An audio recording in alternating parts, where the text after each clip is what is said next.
to spend more.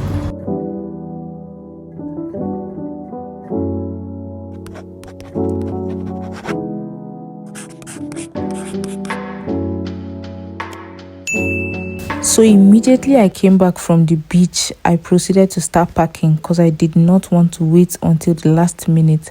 And boy, oh boy, it was at this time I realized I had bought so much stuff.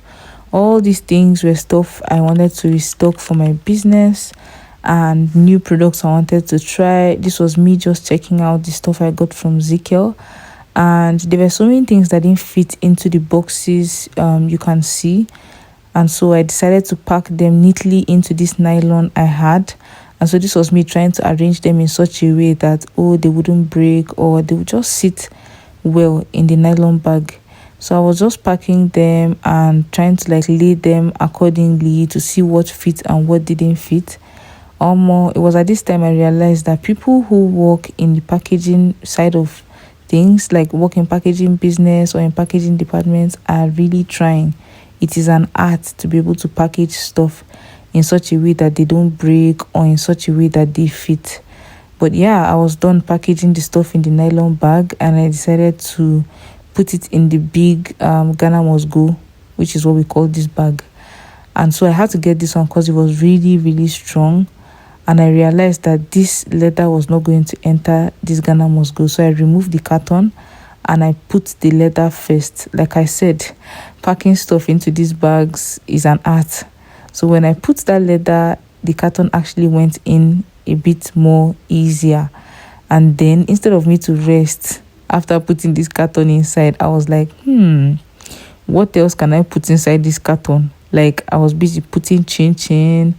I was just putting stuff. I carried a pack of attachments that I got and I tried to stuff it into this bag as well. It was insane the amount of space that I even got. I put my skincare on top of that carton. I couldn't even believe how much stuff fit into this bag, to be honest with you. It was heavy, but I kept on piling on because the Nigerian in me is it never full. Let's continue putting stuff inside.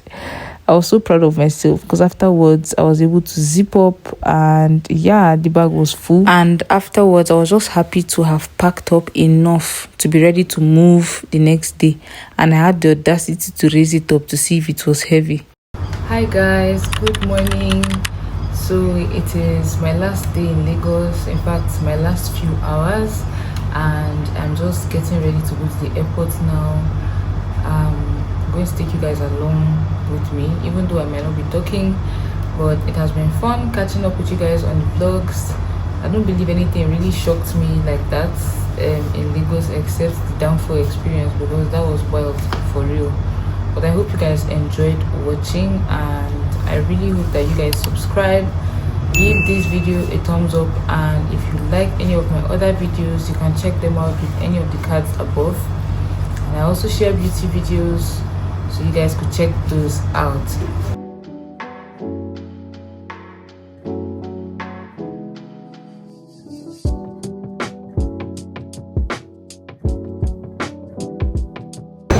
Me and my luggage.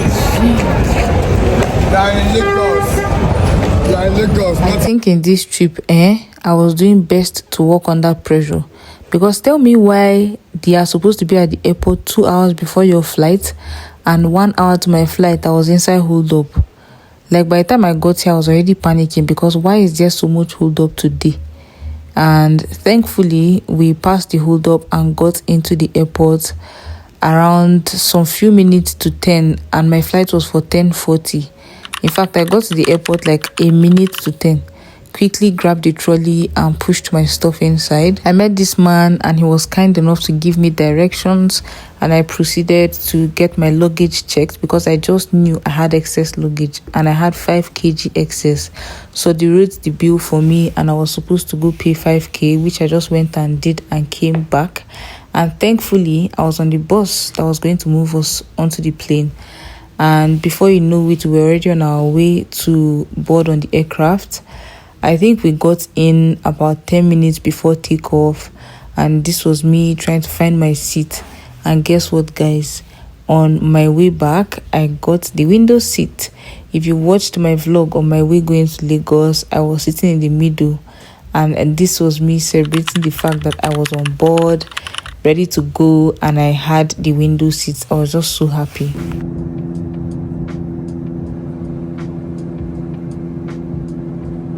In a few minutes, we took off, and this sight, which I would never get used to, was beautiful as usual.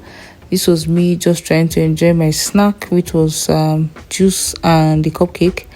And I was really just enjoying the sight. It's a very short flight, and I just really wanted to take everything in. I watched how buildings that were very tall became smallish, and in no time, we were almost landing, because once you start to see the ground again, you are almost landing. And I just really wanted to record and show you guys how it looked. I hope you don't find it too boring. I hope you enjoy just watching the plane land, and I'll see you on the other side.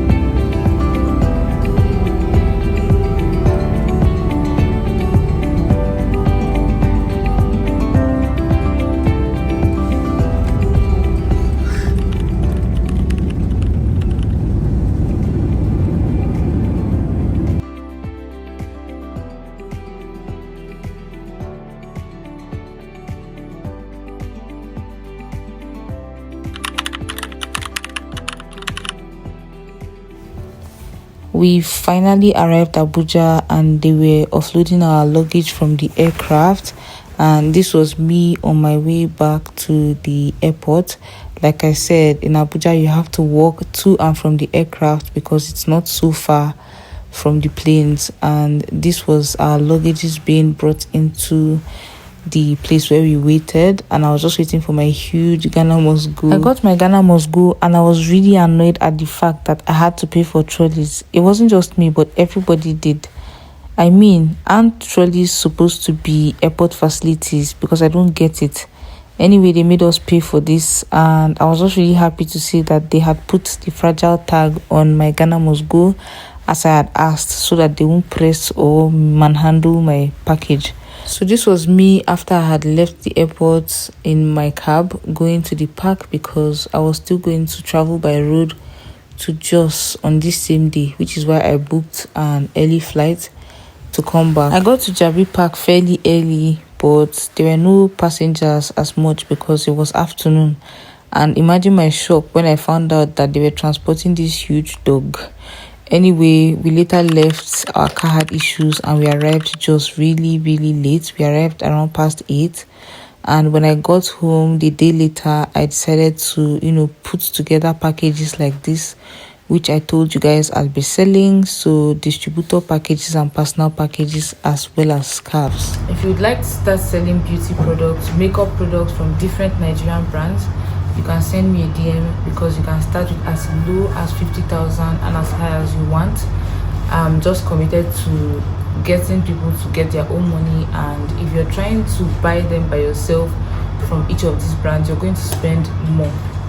Yes, there are advantages to buying directly, but you will spend more because each brand will tell you need at least 50 to 100,000 to buy from them.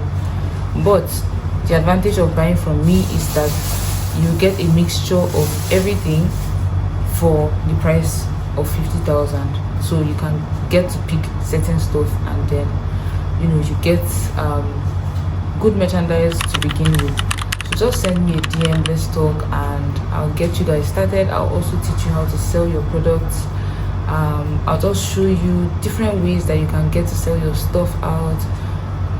This is how committed I am. So I hope that you guys will send me a message. And for those who want personal makeup kits, do not be shy to send me a DM. If you don't even know what you need, or you just want to start your beauty journey, send me a DM. I got you. Thank you so much for watching, and I'll see you in my next video. Bye.